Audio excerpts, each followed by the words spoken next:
Okay. Alright. Welcome back. If you're coming back, or welcome if you're the first timers to Human Authentics. Today we're going to get into a theory I'm composing.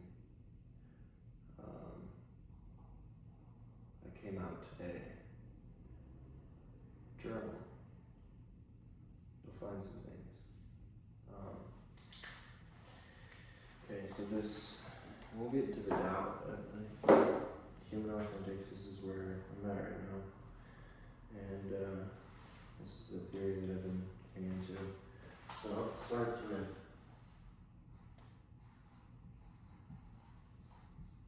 quantity. Excuse my spelling and handwriting. I'm a lefty.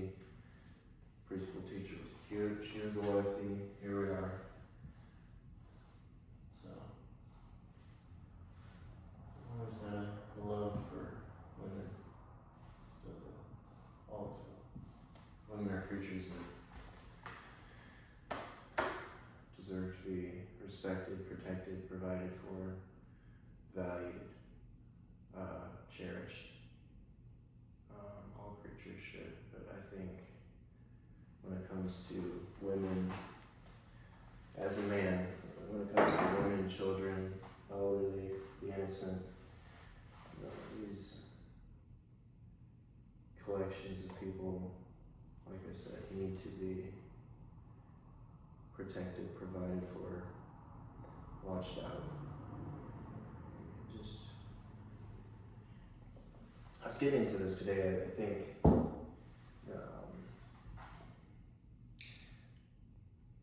violence is no longer a part of my path. However, there are certain things, and this is just what I justify. Some people could go completely against it, and that's fine too. But to me, violence is absolutely justified when it comes to protecting women, children, innocent, the elderly. Don't know where that came from, but here we are. So, quantity does not equal destiny is where this starts. And basically, time spent doesn't always equal or guarantee future possibilities. So, whatever you involve yourself with, whatever you spend your precious time with, which I think everybody should value their time, is something that is limited and extremely valuable, priceless. Once spent, it is something you can't purchase back with money, with all the riches. You can't, unless someone has a fucking time machine, but so far I've yet to find somebody. So yeah, value your time. So if time spent doesn't always equal or guarantee future possibilities, the question that came to mind was, who or how does intuition know? Who is intuition? Who is intuition?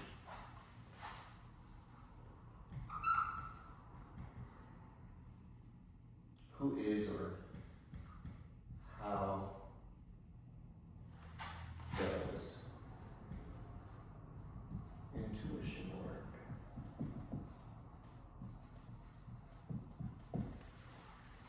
I can tell you how it deals with karma, and that's for damn sure. That anytime I go against my intuition, my gut feeling, that pull, I'm hit heavily with self-inflicted suffering. Because whether that is a message from the source, a message from your higher power, a message from God, a message from your higher self, the divine, intuition is truth knocking at your door saying, look, open your eyes, act. Act rather than procrastinate. Anybody ever struggle with procrastination? I know I do. Did. Past tense. It's a big thing that I want to teach on this channel, or assist in your healing journey is that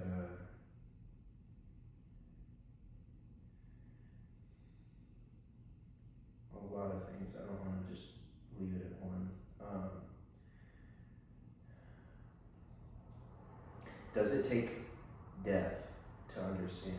Does it take death to understand? I always feel like there's this possibility that when you die that you're going to come into, some would say a place of pure bliss, peace, harmony, acceptance, unconditional love. But I'm a thinker, and I think a lot. I say this a lot. It's true. It's true. It's true. But then it comes to, do we even need to understand things? Or do I understand destiny? And that became a yes. So where this theory of quantity doesn't equal destiny, it then turns into, here, how do I want to put this?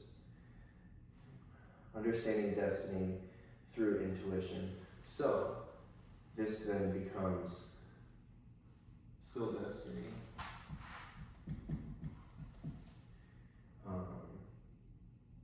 Equaling, or here, let's bring this apart. Understanding destiny is, look at that little crack. It represents the impurities, the imperfections of life. Anyway, that's just whatever. Intuition. So this is where it goes. It goes from quantity does not equal destiny. And then if we're thinking about how intuition works, well, intuition could be, this is a theory, understanding destiny. Right? Having because understanding implies that whatever we're talking about is above. I'm a man of equality, and I think, all things made in the image of God are equal. And so, understanding is a more wholesome approach. So, then it goes into, if quantity does not equal destiny, intuition could equal an understanding of destiny. So then does intuition take quantity? Does it take, then it comes into, does intuition take quantity? I think not.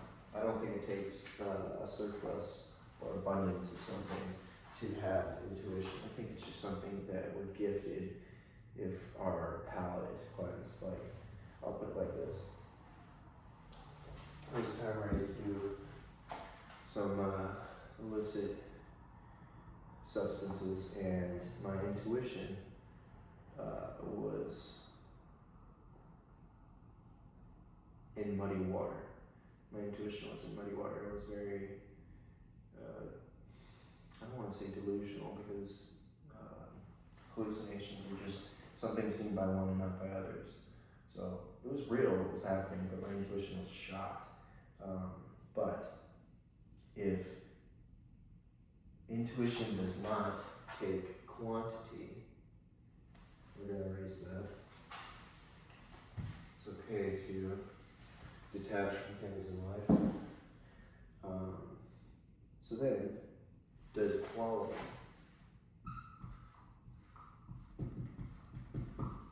equal destiny?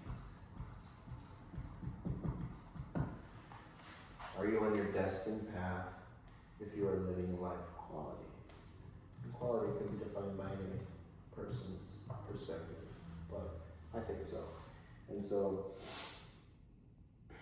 if quality equals destiny, then intuition is understanding quality. So there's a little.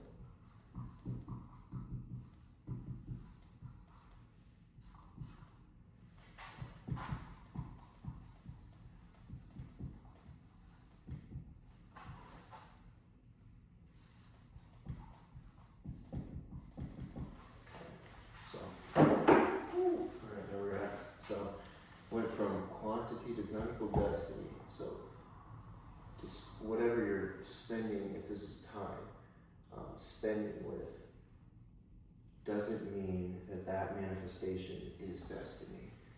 Destiny can mean a lot of different things, and this is where I'm kind of going all over the place. You know, thinking of intuition and how it works, it could be an understanding of destiny.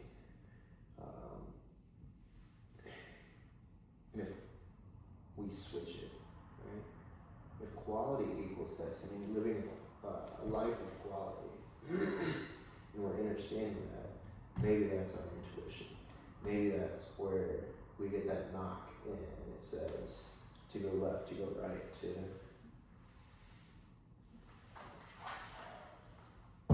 set someone free. But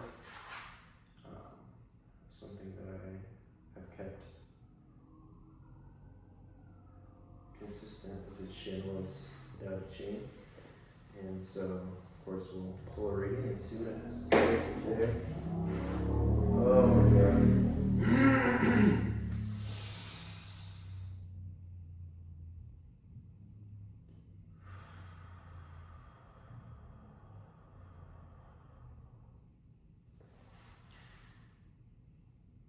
Speaking of destiny, before I take the pull, I want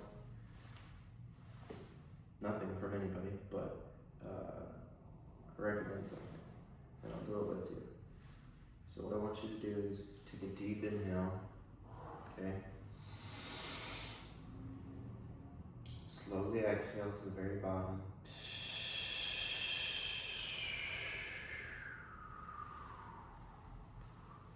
And hold it for 10 seconds.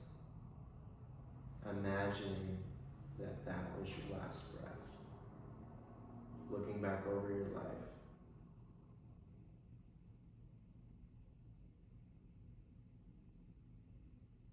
Whatever you're pulled to do with that last breath, given the fact that here's another. Whatever you're pulled to do, that's your intuition. So, with that being said, dual ones.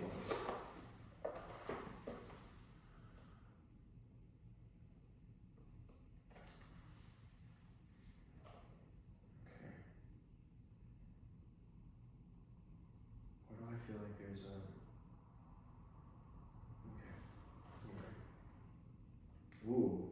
Ooh. Very few pages in this book are nothing but an image. I'll throw it up there. But, man, you know, it looks like people on some sort of raft. Damn, this is a deep one. Birds flying away.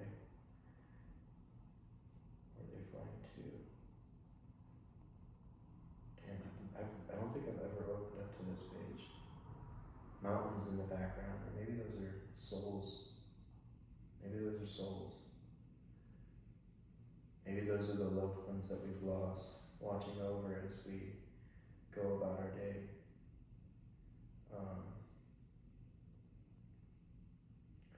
There's a lot of studies behind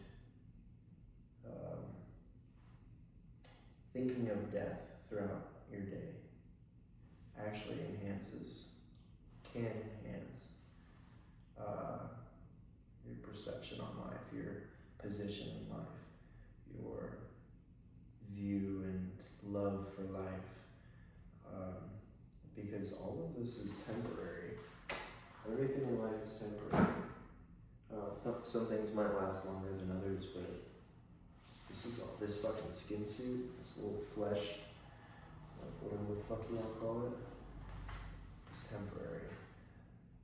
The emotions, energy and motion are temporary. Even relationships are temporary. Some might last till you die, but then as we enter whatever realm or universe that comes after this, you know, We come into this world and we leave this world naked and alone, which is a beautiful thing. Stuck in a daze. I feel it. I really want a cigarette, but I'm trying to beat that craving. Yes. I don't know. At least for right now. I love cigarettes. I don't condone support.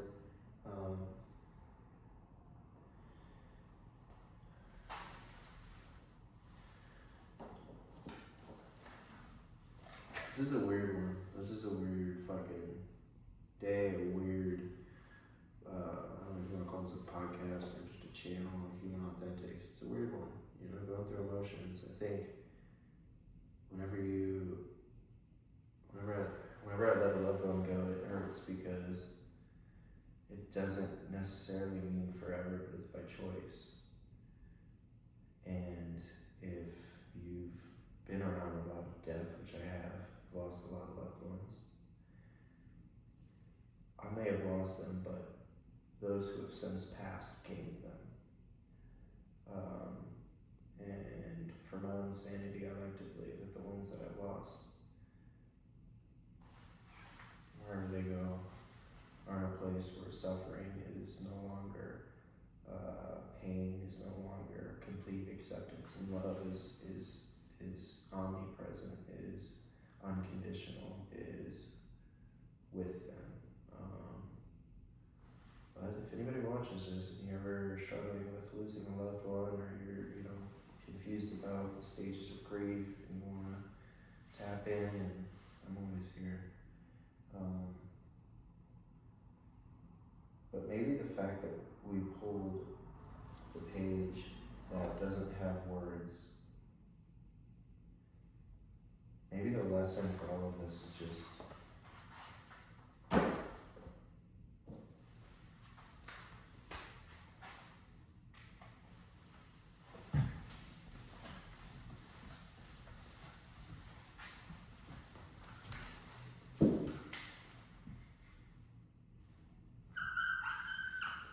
love that sound. Silence.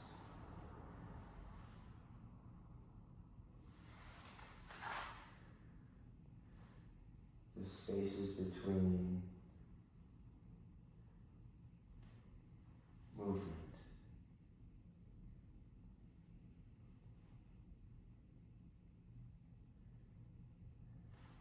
I always recommend spending some time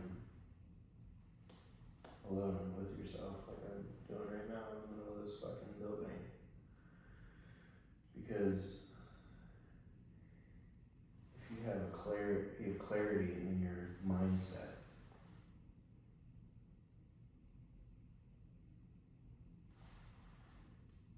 and you spend time in silence,